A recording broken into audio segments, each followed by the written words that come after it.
gammachuu koo si bira argaadha siin jiraadha badhaadhaadha.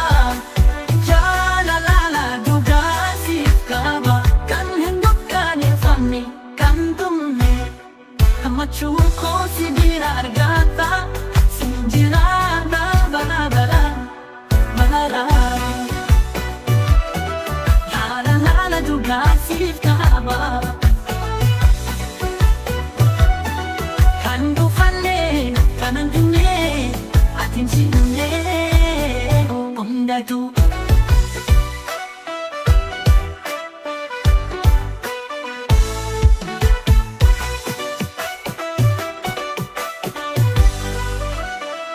Hindagatu yeroo si arge ilmaan namaa keessa si filate jaalala koo hunda siif kenne abdii koo si godaane wanumaan dabarsina halkan jira halkan bokka guyyaa aduu ati garuu onnee koo kan si jaalatu kan si eegu waa maal ta'uu danda'a si hindagu malin jira si dhabe yaadu yoon si dhabe ati hundee jireenya koo wanumaan dabarsina halkan jira halkan bokka guyyaa aduu ati garuu onnee koo kan si jaalatu kan si eegu maal ta'uu danda'a si hindagu malin jira si dhabe yaadu yoon si dhabe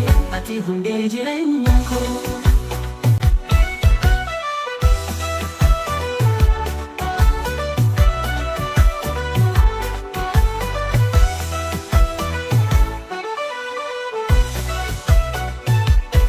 Manumaan dabarsina halkan dheera halkan bokka guyyaa aduu ati garuu onnee koo kan si jaalatu kan si eegu maal ta'uu danda'a si hindagu malin jira si dhabe yaadu yoon si dhabe ati hundee jireenya koo.